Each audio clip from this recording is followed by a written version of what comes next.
On this week's GCN Racing News show, we have racing. And not just one race, but two. The Slovenian National Championships and the Battle of Balan cyclocross race over in Belgium. We're also going to take a look at the bizarre case of the Manuela Funda in 1 week and gone the next. We've got Lachlan Morton's miscalculations, a new Strava KOM for Philippe Gilbert, and the latest rider contract news.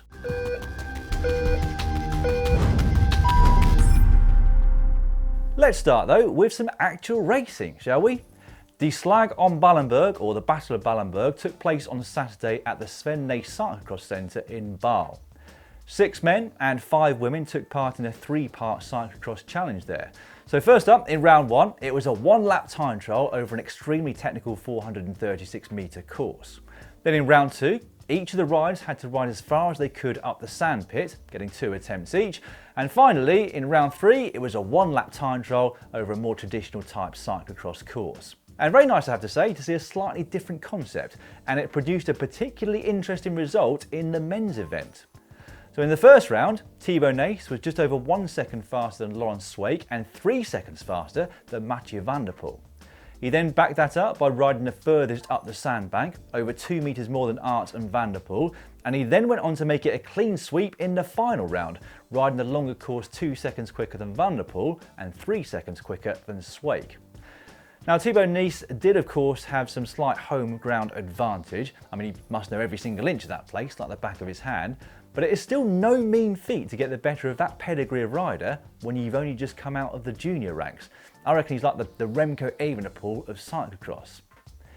Meanwhile, in the women's event, it was former European champion Anne-Marie Vorst who would run out the overall victor.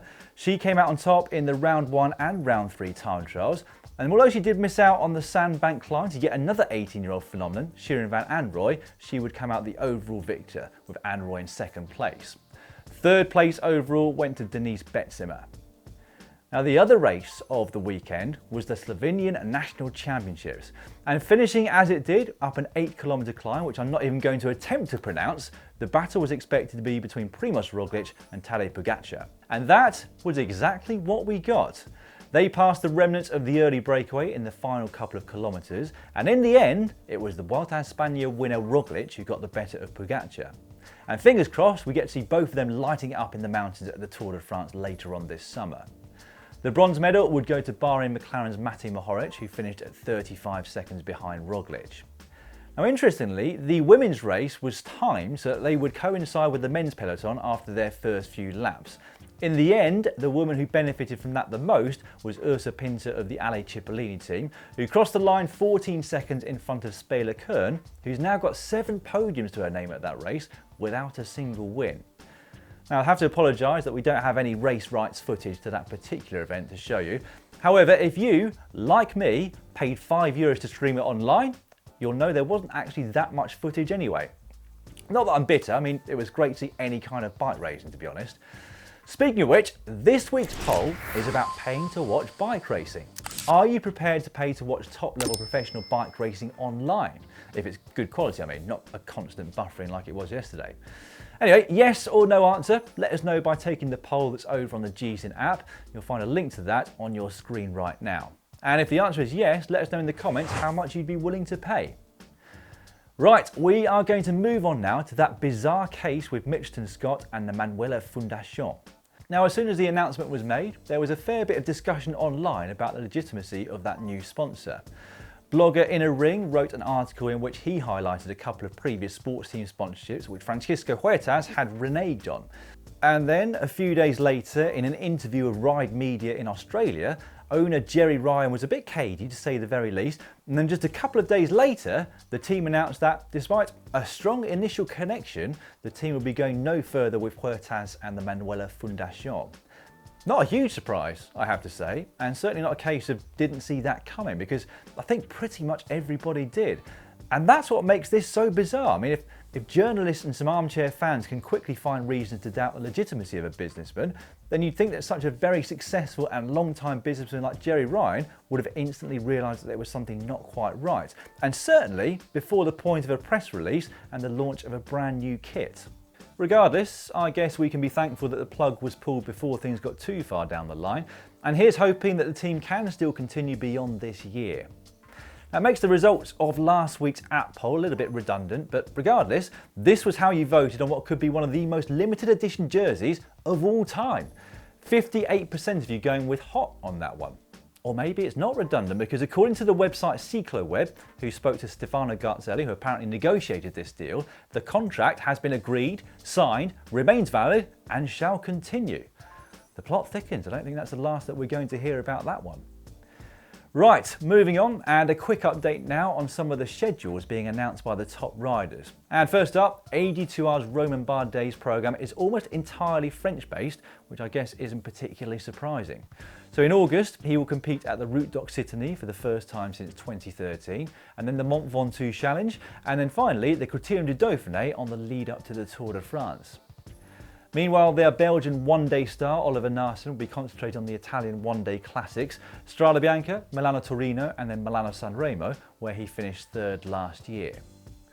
Now, Bardet does not seem to be alone in having an all-French racing programme on the lead-up to the Tour de France. New national champion Primož Roglič is taking part in the Tour de l'Ain and the Critérium du Dauphiné, whilst Egan Bernal is doing the Route d'Occitanie, the Tour de l'Ain, and then the Critérium du Dauphiné. And I would not be at all surprised if most of the major Tour de France contenders stuck with an all-French programme leading up to it. There are some great races in which to compete there, but probably more importantly, it could well reduce the risk of any quarantine measures that might be implemented if crossing borders. Let's hope that isn't too detrimental to the races that are taking place elsewhere. Now, sticking with Team Ineos, it has been rumoured last week that they are set to sign super climbing domestique Laurens de Plus from arch rivals Jumbo-Visma, and that would appear to be a 3-year deal, giving them even more firepower in the high mountains. And in another rumour, it looks like they, in turn, are set to replace de Plus by signing Sam Oomen from Team Sunweb. This was from an article on Wielerflits, in which it also said that Wilco Kelderman is moving on from Team Sunweb too, although it didn't state where. In slightly more concrete contract news, Andre Greipel and Bauke Mollema have extended their contracts for 2 years with the Israel Startup Nation and Trek Segafredo respectively. For Mollema, I don't think it's a big surprise to see his career continue, but it is great to see the gorilla carrying on. It appeared recently that he was on the verge of retirement. And there was also some fantastic news for the Bigla Katusha team last week. Now, you may remember that both title sponsors pulled the plug just over a month ago, leaving the team searching for a new backer, which they have now found. Step forward, Paul Ricard, the French independent fashion house who committed to the team until the end of 2024, which has secured the future of many riders and staff. Brilliant stuff. There's also going to be a brand new team on the block here in Great Britain in 2021. That's from the Black Cyclist Network. Club founder Manny Arthur has said that the aim is for a 10-rider British domestic-based team made up of BAME riders. They've set up a GoFundMe page, so if you'd like to donate, you'll be able to find a link in the description just below this video. Meanwhile, Philippe Gilbert combined filming with Strava KOMs last week. He took the fastest time up La Redoute, which is on the doorstep of where he grew up. Now a resident of Monaco, he had headed to Belgium for filming of a documentary about his career, but was apparently challenged by his brother to go for the KOM, which he duly took by 17 seconds from Romain Bardet. He then, via a tweet, invited others to try and beat it, probably feeling pretty confident that they wouldn't be able to. Well, unfortunately, chap, 2 people now have. Firstly, just 1 day later, Gijs Leemreizer, a 20-year-old who rides for the Jumbo-Visma development team, he went 3 seconds quicker. And then fellow Dutchman, Matthijs Lohman, who went 10 seconds faster than Gilbert, averaging over 500 watts for 4 minutes and 15 seconds. Stick that in your pipe and smoke it. Lohman, incidentally, is also 20 years old and was a Zwift Academy finalist last year. Someone signed that kid up. Now, before we finish, all of us at GCN wanted to say a couple of big get well soons. Firstly, to Alex Zanardi, the former Formula 1 driver and now legendary hand cyclist, was involved in a particularly nasty crash last week during a relay race that has left him in an induced coma. Our thoughts are with his friends and family, as they are with the friends and family of Nicky Terpstra, who was involved in a nasty training crash last week at home in the Netherlands. Thankfully, the Dutchman is now back at home, but his injuries are severe enough that it's expected to take 12 weeks for him to fully recover. And finally, do you want the good news or the bad first? Actually, I'm going to have to decide this one for you, aren't I? So I'll start with the bad news. Last week's Everesting world record set by Lachlan Morton was deemed null and void after it was revealed that he hadn't climbed as many metres as he first thought. Not his fault, I should highlight. It was down to the inaccuracy on Strava of the altitude gain on the Wrist Canyon climb that he used. Anyway, he obviously wasn't perturbed as he went straight back out and set a new record yesterday, going even quicker than the last time, but with the correct number of altitude metres gained. And to make just doubly sure, he even did an extra ascent at the very end. So, the new ratified world record for Everesting is 7 hours, 29 minutes and 57 seconds. Right, everybody, that is all for this week's non-racing GCN Racing News Show. But before I go, I'd like to encourage you to watch Jeremy's brilliant interview with Matthew van der Poel, which we put out last week. See you soon. Stick that in your pipe and smoke it. Can't get it right. Stick that in your pipe and smoke it. Right, come on, lady.